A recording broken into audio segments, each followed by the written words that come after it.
Good afternoon.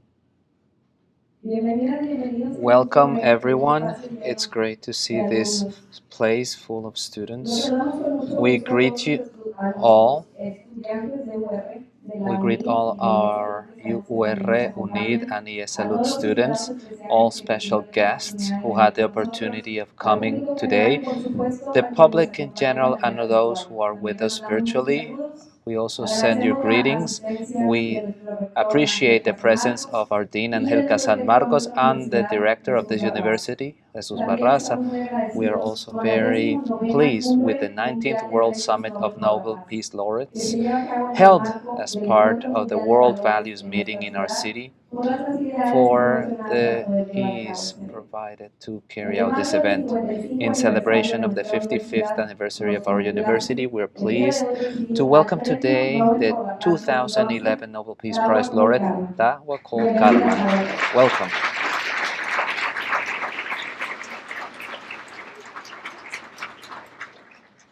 I'm going to invite our Dean, Actuary Angelica San Marcos, to share a message. Thank you, Ceci. Educational institutions are always summoned to be that dialogue, space for dialogue and reflection, and particularly, emphatically, when we're talking about peace.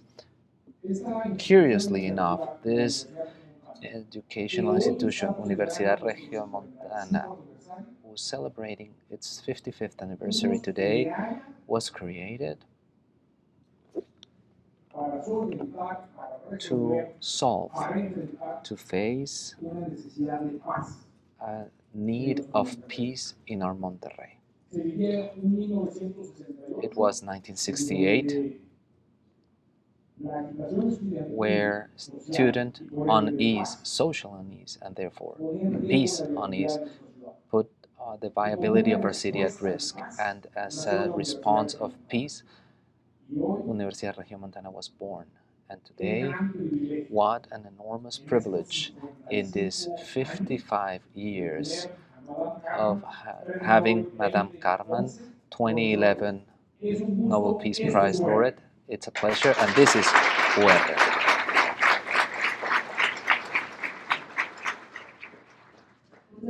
Thank you very much, Dean. I'm going to read a small introduction, a brief one because it's broad, from Tawakkol Karman, born in Yemen.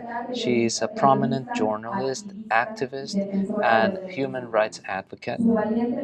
Her courageous work has made a significant impact in the fight for democracy and women's rights in the Arab world.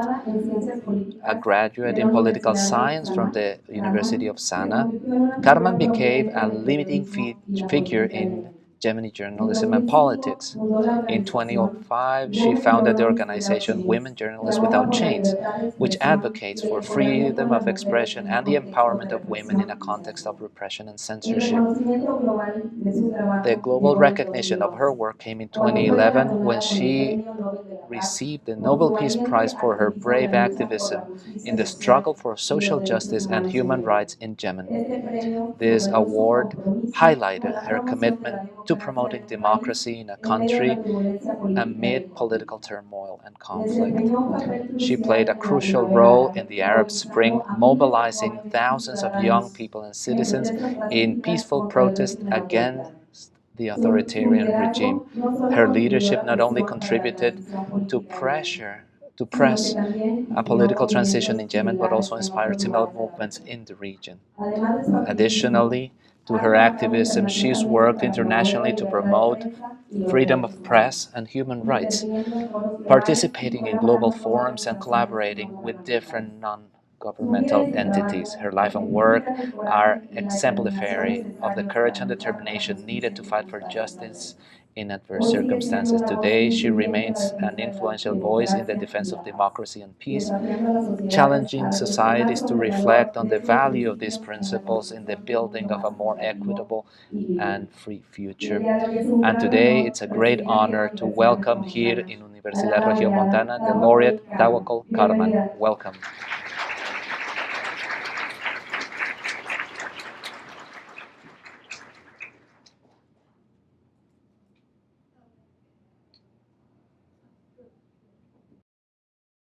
Hello, everybody. Muchas gracias.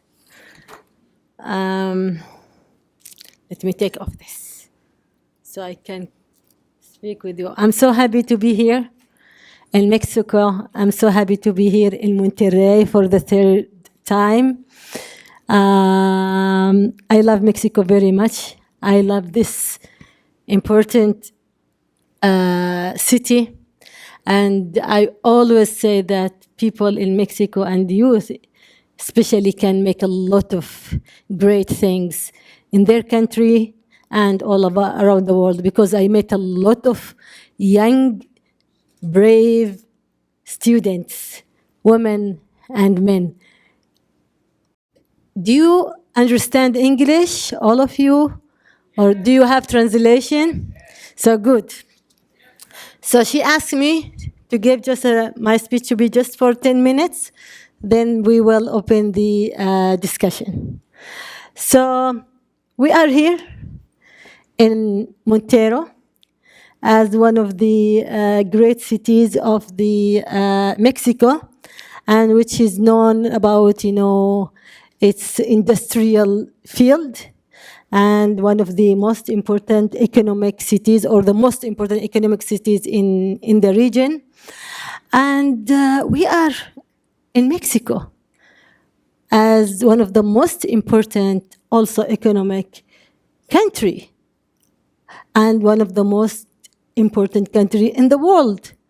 So here I'm talking to the people in Mexico and to people here in Monterrey, and special youth, young people, women and men who can create the change and also who can also lead the future. With this beautiful city, with this growing economic system, I know that you have a lot of challenges. I know that you have a very big challenges regarding the, for example, the air pollution. You have a lot of challenges regarding the climate change. You have a lot of challenges regarding the inequality. You have a lot of challenges regarding to the gap between rich and poor people. You have a lot of challenges regarding the organized crimes. And you have a lot of challenges regarding to the corruption. So you have a great country, but at the same time you have a great challenges that limit this country to fly and limit people in this country from reaching to the real prosperity and reaching to the real stability. But all these challenges will stop people of Mexico or people of Monterrey to dream for a better life, to dream for a better future for Mexico and for the world. The same challenges that you face, we faced it in our countries, in Arab Spring countries. We face a lot of challenges related to the tyrannies that they are controlled our countries, the dictatorships, the military coup, the poverty, the corruption, the same thing that happened here in many of countries in Latin America, in Africa. So what is happening now? The world is facing a very deterioration in democracy, in development, and in peace.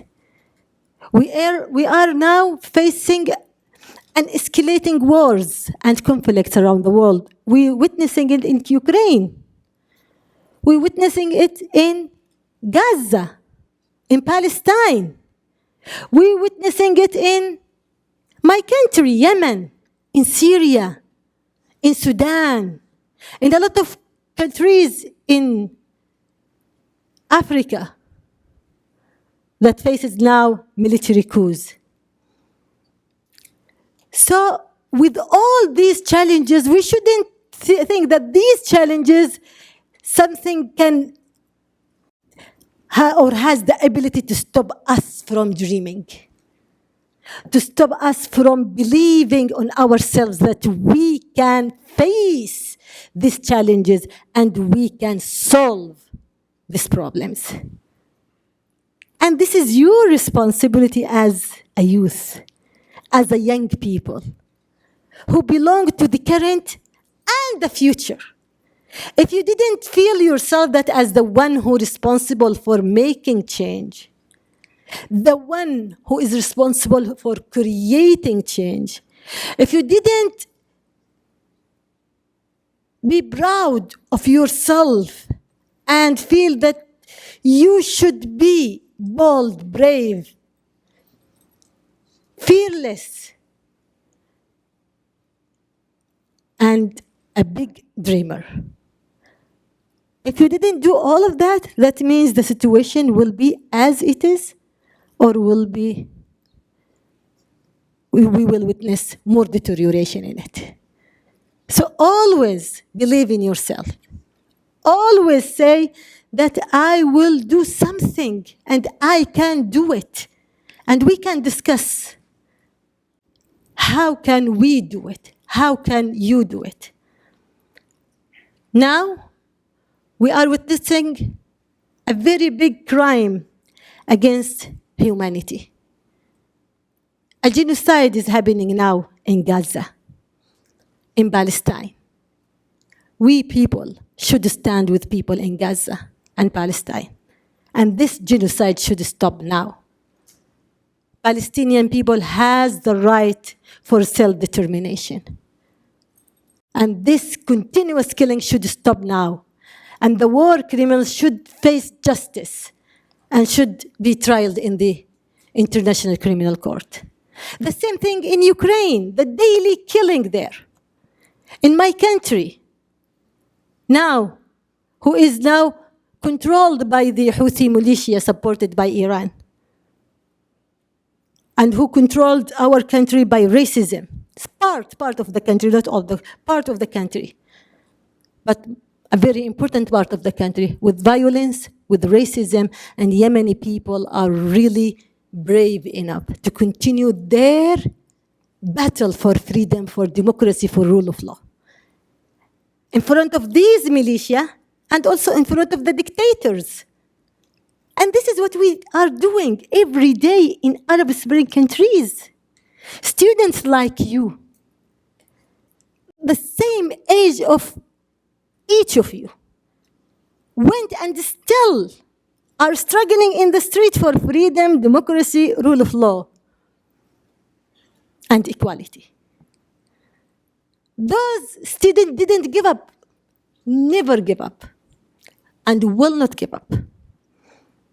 Those students believe in themselves and they found themselves as the fathers and mothers of the new nations of our countries, in Yemen, in Egypt, in Syria, in Sudan, in Algeria, in Tunis.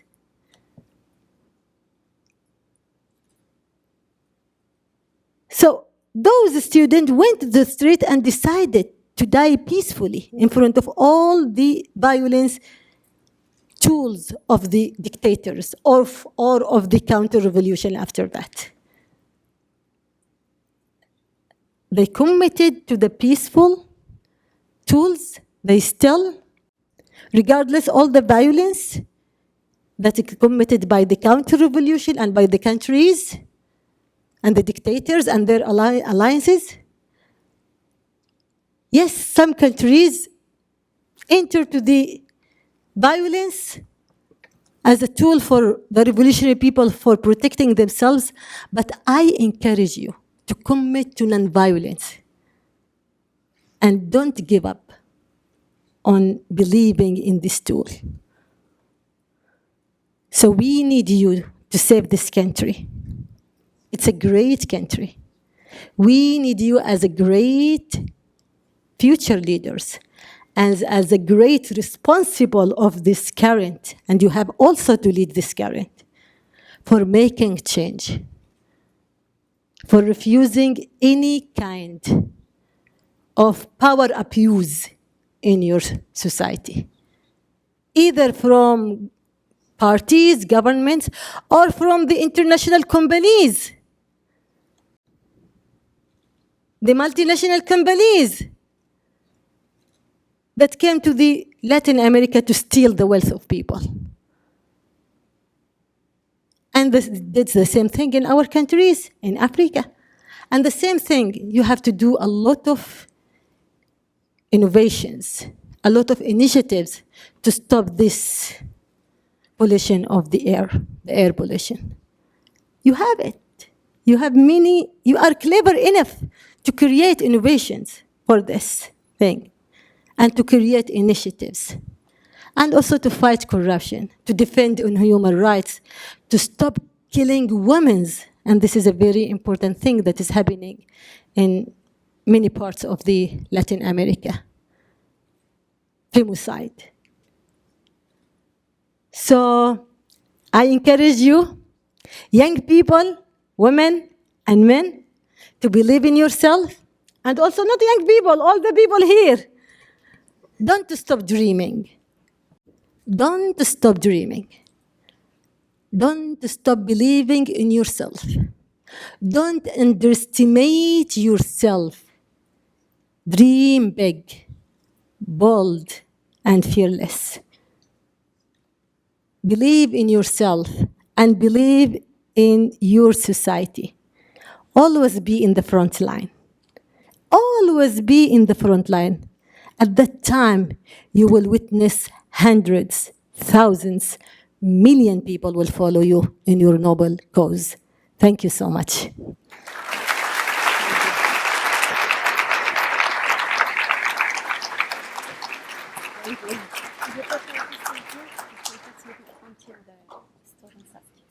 Yeah, I can send. Okay, yeah. Thank you very much for the message you shared. And I'm going to invite now some students. Thank you. I'm going to invite some students who have prepared questions for you. And I'm going to ask them to tell you their name and read the question to our guest. Madam, my question is, how does having a Nobel Prize contribute to world peace? Okay. Do you see me? No. So I will stand up because I always say, raise your voice, and always you have to be seen and respected. So, oh, this make a lot of problem for me. The question was, what? ¿Cómo contribuye a la paz mundial el contar con un premio Nobel? Okay, Nobel Prize, it was and still my international tool to pressure the governments more than other entity, the governments around the world to stop their alliance with dictators. So Nobel Prize gave me that international space to be heard in the international level. But before Nobel Prize, I was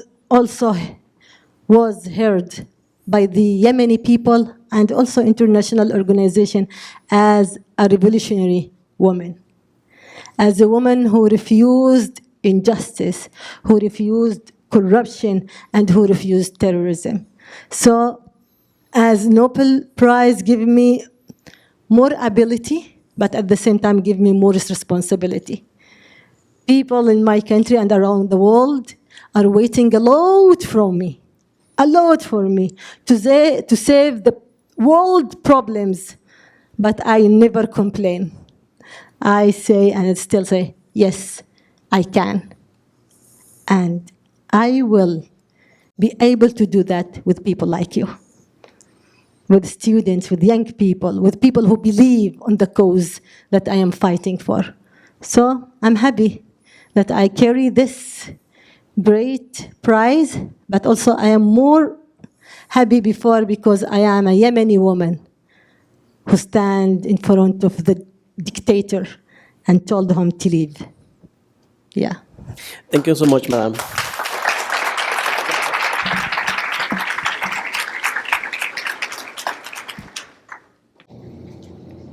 Buenos días, soy su amiga.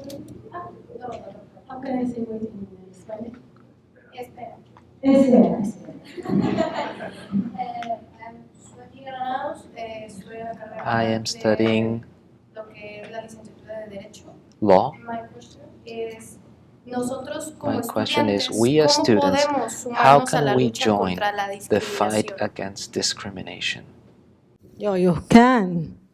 You can not just join a fight against the discrimination, you can create your own battle against discrimination. A world with discrimination will not last.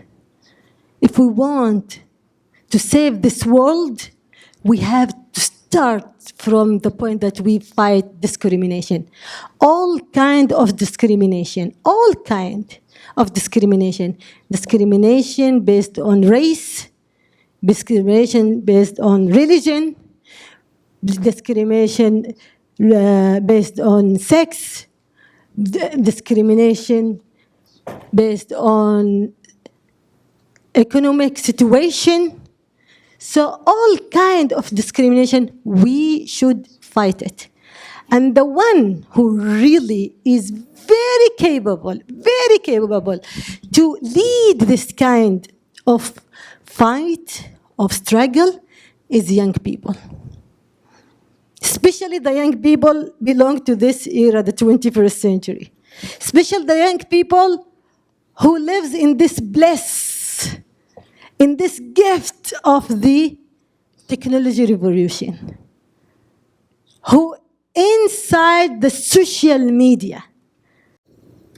I have my daughter, she's in your age, and I was very, very angry, and still I am very angry about this, the rise of discrimination and hate around the world that is escalating everywhere. In the United States, in Europe especially, while they are countries that they claimed that they are democratic countries.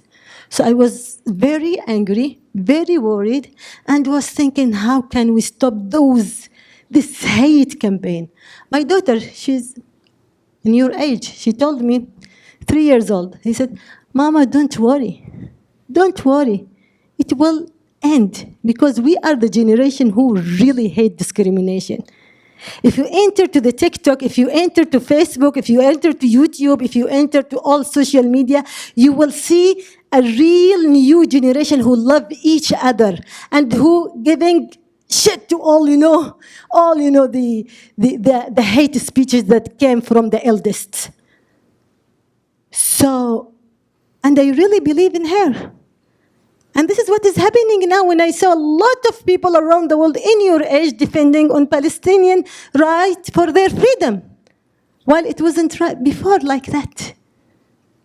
In your age, a lot of people like you who fight for in TikTok. They dance, and they at the same time they, raise, the voice for people around the world. In Ukraine, in Palestine, in Africa, oh my God, they educate themselves. They said they are just a generation of dancing in TikTok. No!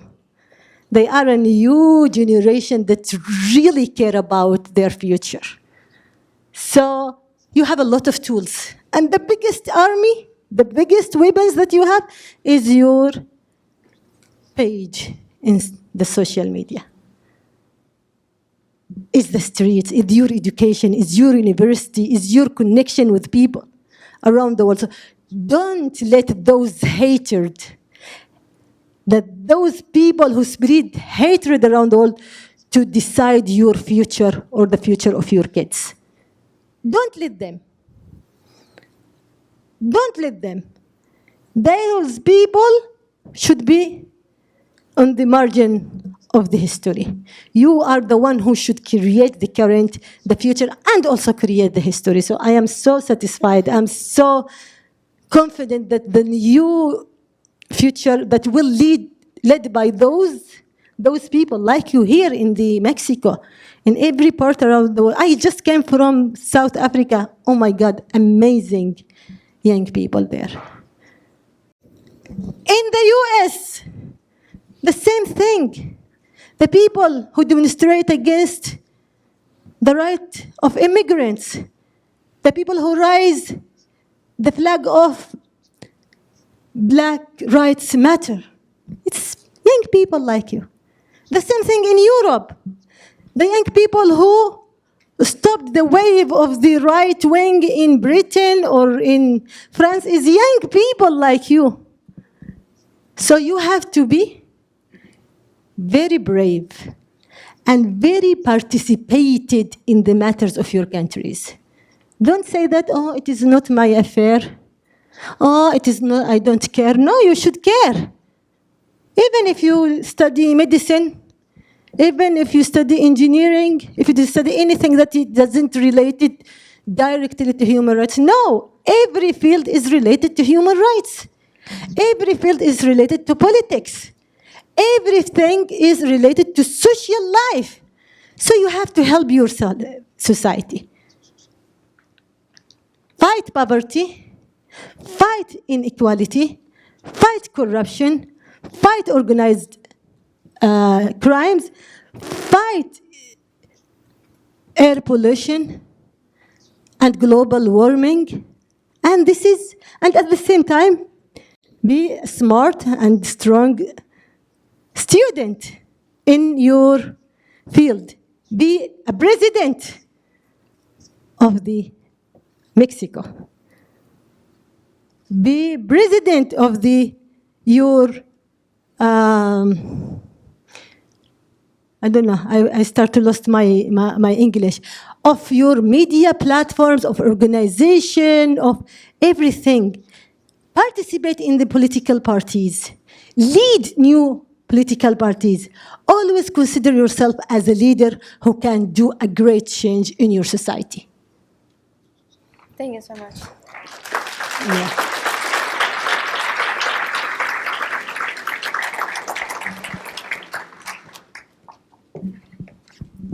Thank you. No. Okay, sorry. Okay, un buen día. Mi nombre es Good Mia morning. My name is Mia Jesus González Garza. I'm president of the student chapter Girl Love, who is in charge of creating impact among women. I study international business, and my question is, how can we build peace in violent or polarized environments? Okay, this is very important. How we create peace in violence or polarized violent. How can we create peace if this environment is not exist? So that create peace, that means create change, that you will stop this violence and you will stop this division in the society. So be in it. Stop it. Refuse it. Make awareness. Lead campaigns. And stop in front of anyone who really spread this violence, especially the dictators. Because the one who benefit from all this chaos, all this division in the societies is dictators. Is dictators around the world. And they are united enough, by the way. Don't think that is what is happening in my country, Yemen, is far away, or it is not linked to the dictatorship came from Saudi Arabia or from Emirates or from Iran, for example. Or in Israel, occupation, or the Russia occupation, or the military coup in Africa. So you have to involve and to be brave enough to say no, to refuse injustice, and to refuse any kind of dividing your society. Refuse that. And refusing is a very important thing. It is not something simple. Don't say no. Saying no, that is a very important first step. Then you will create tools to stop these kinds, either through the human rights hand organization, create organization, be involved in organization, or in political session, be part of political party, active, take it from the take the leadership, or be in the parliament, or creating, organizing demonstration against these bad,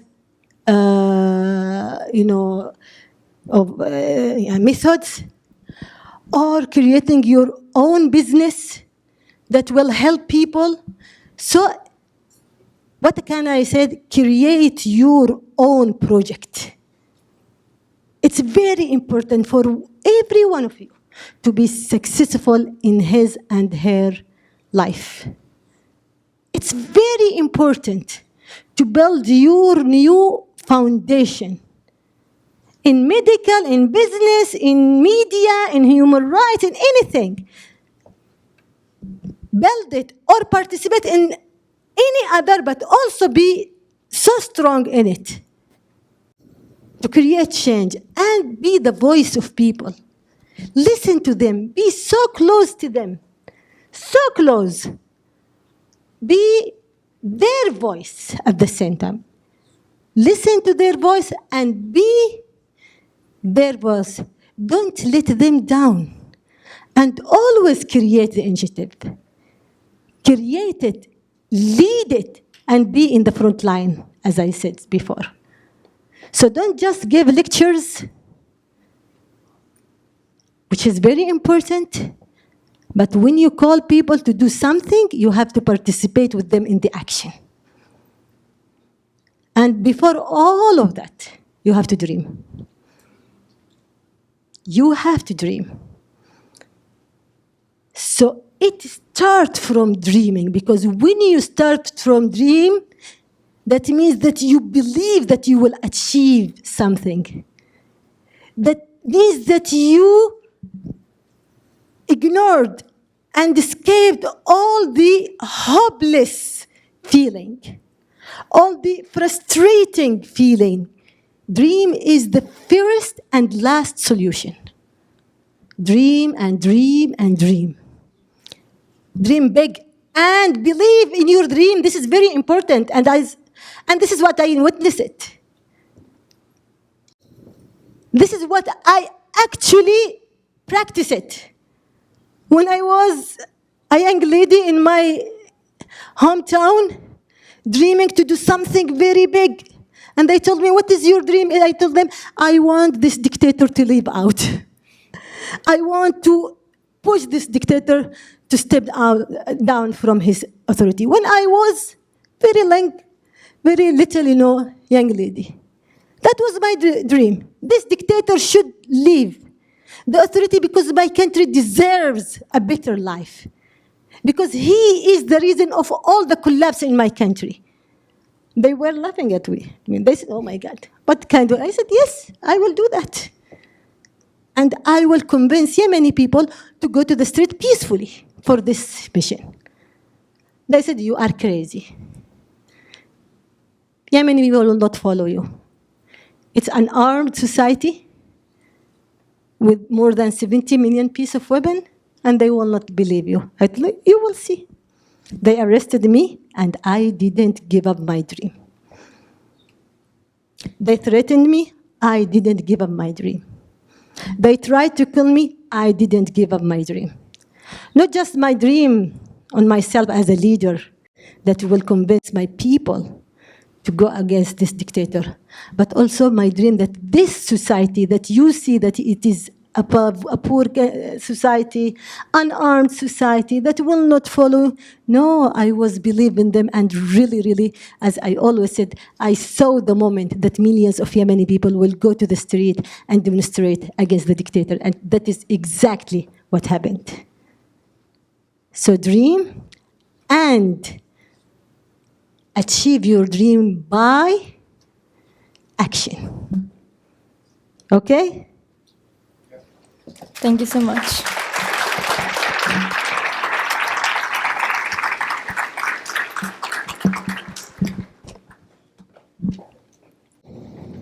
¿qué tal? Muy buenas tardes. Hello, good afternoon. My name is Alexis Morales.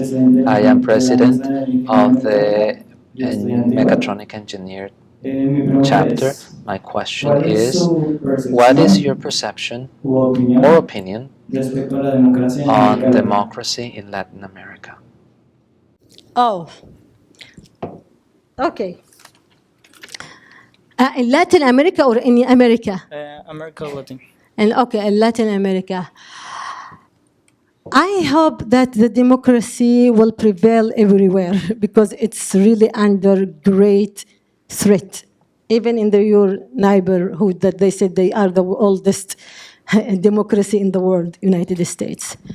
So the democracy is really suffer a lot around the world, in the countries, in the well-known democratic countries, in the what we call emerging or the countries that started to practice democracy, or in the fragile democracies. So, as I said, the dictatorship around the world is gathering themselves a lot. Also here in Latin America, you have Venezuela as an example.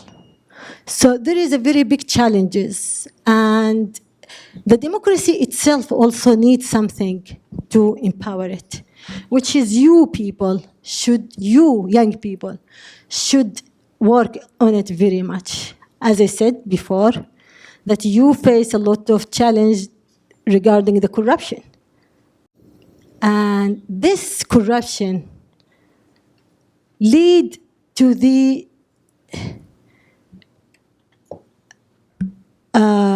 mistrust between the civilians and the government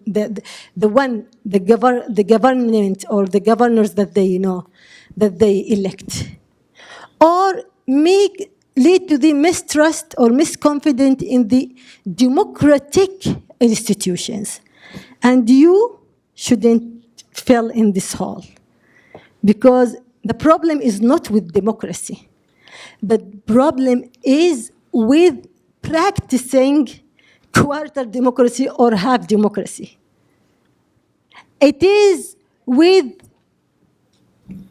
practicing a democracy as a decor to beautifulize, this government or this party or this, dictator. I like what happened in my country while the dictators always said, we have election, we have democracy, while there is no fair and free election, while there is no real expression rights, while there is no real transparency, while there is no real accountability. And democracy is a combination of all this. Democracy should lead to good governance. But that doesn't mean that your country doesn't amplify these things. There is not accountability. There is not transparency. There is not free and fair election. That means democracy is not good. No. That means that we should struggle to practice a real democracy. We should impose those people in the power to practice a real democracy. We should push for a real, transparent, and fair, election. We should push for real freedom expression. We should push for human rights, for women's rights. Is that possible? Is that possible? Yes. Of course, yes. Why? Because you are here. Because you are here, because you are the one who will stop this deterioration. And don't wait anyone else to do it for you. Don't wait anyone to do it for you. Decide to do it. And this is what is happening in Bangladesh.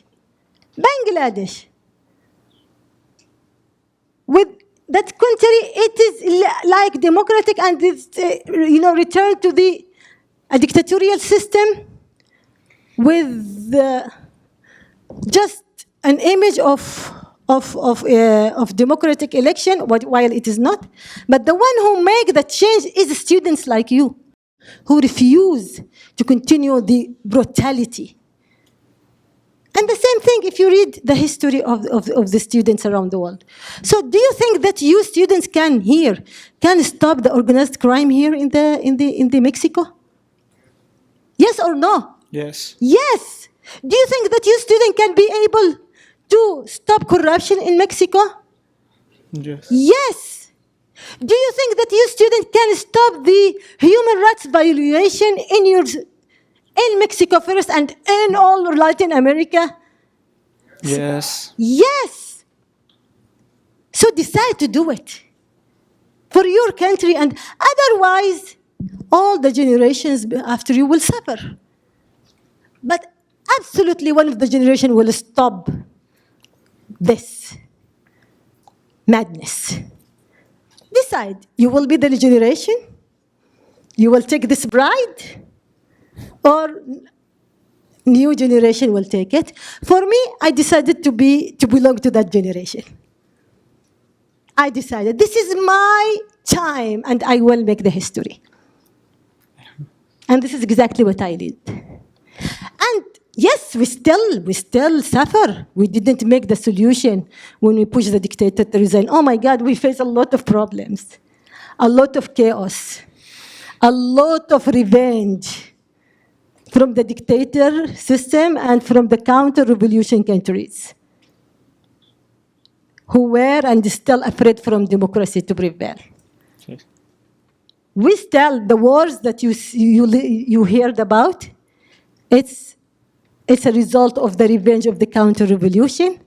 It's a result of their, as I said, revenge. And as I always said, there is 3 countries in my region: Iran, Saudi Arabia, and Emirates. Those 3 countries are so afraid from democracy. And because of that, they sat and make all mechanism to stop Arab Spring. And who was behind them? That what they call the countries that they call themselves as a democratic countries. The Western countries that they said that they support democracy, they unfortunately supported them on collapsing Arab Spring because they love dictators. They want dictators to help them and to save their benefits. They don't want people like you, like us, to be a democrat people.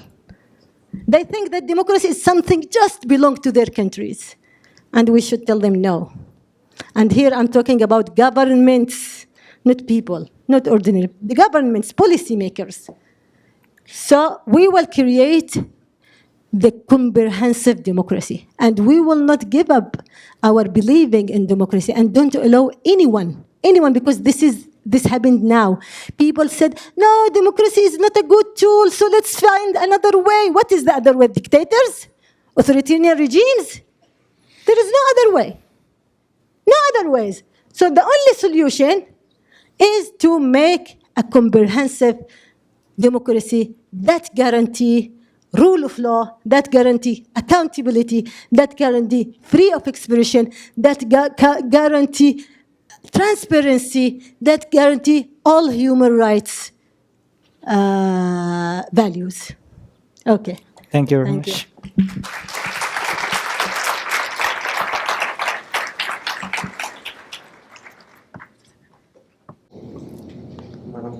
Madam Karman, Assalamu alaikum. My name is Cesar Alonso, student counselor and student of international business. My question is, what's your opinion on the truth as an indispensable element for peace? Truth.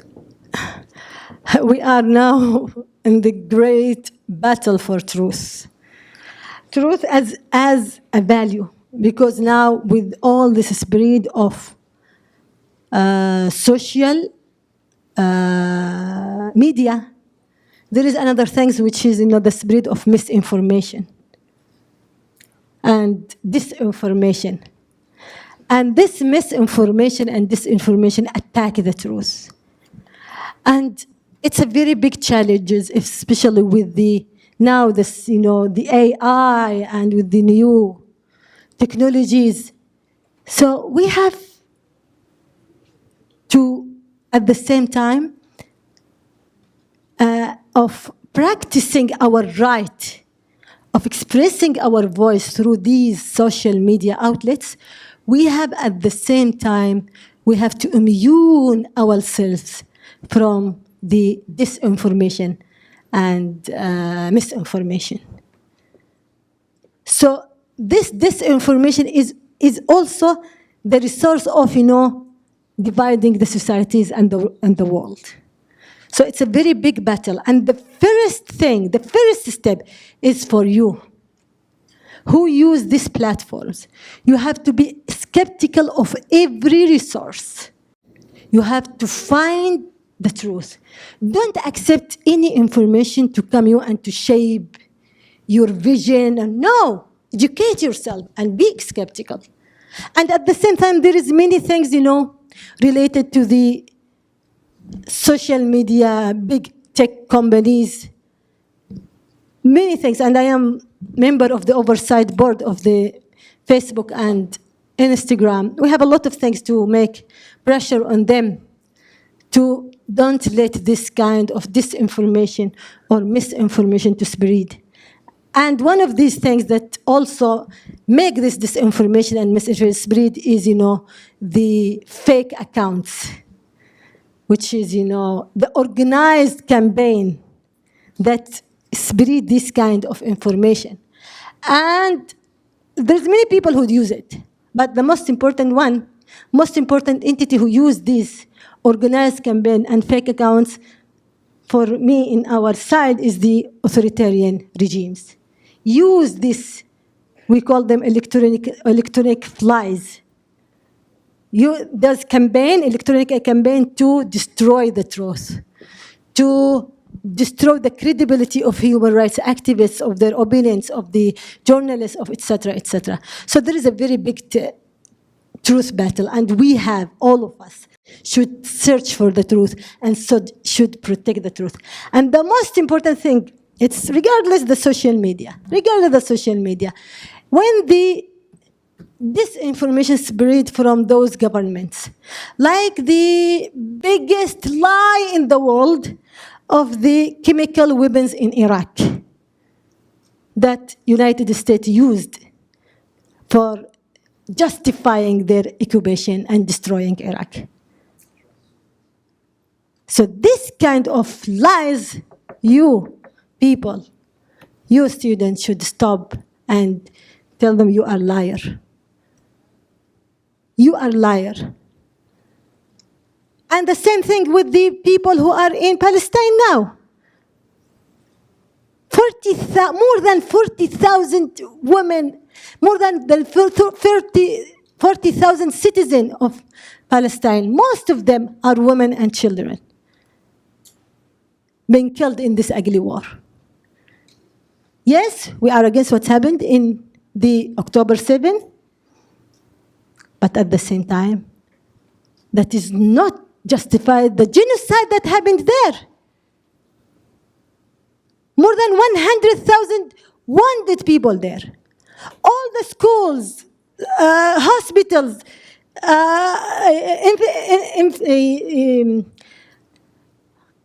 the road, everything collapsed under this attack from Israel, this ugly war from Israel. And because of that, now the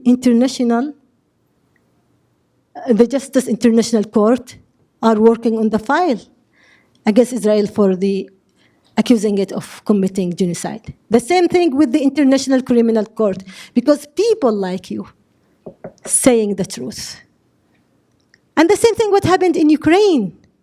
The same thing what happened in Syria. The same thing what happened with us in my country, Yemen. So it's very important always to say the truth and don't let anyone to manipulate it.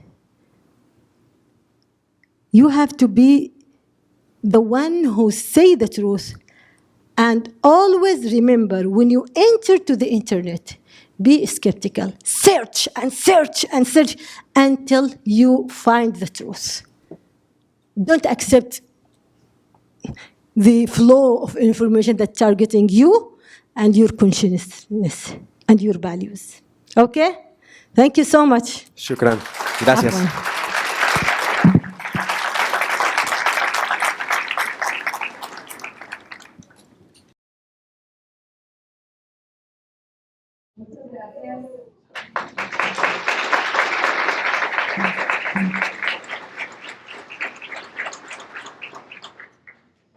Thank you very much for these messages, for the brave commitment for justice and human rights, which without a doubt are a source of inspiration for all of us collaborators, faculty, and students here at the university. Your experience and courage reflected in your achievements offer us a perspective, invaluable one, on the challenges and opportunities we face in the building of a more fair world and freer world. And with this, we conclude this wonderful event during this morning, thanking on behalf of all the university our great recognition for sharing your testimony with us.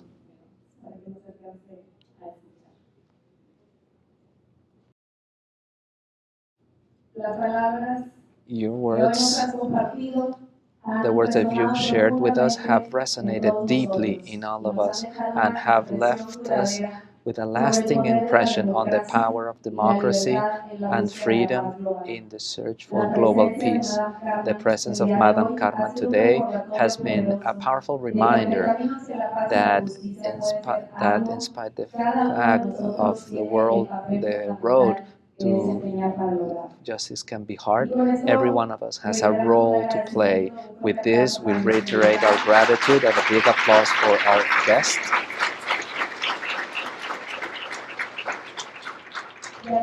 And on behalf of our students, I'm going to invite Jorge Collantes, President of the Students' Federation, together with our Dean and our General Director, to come forward to present an award to our dear guest today.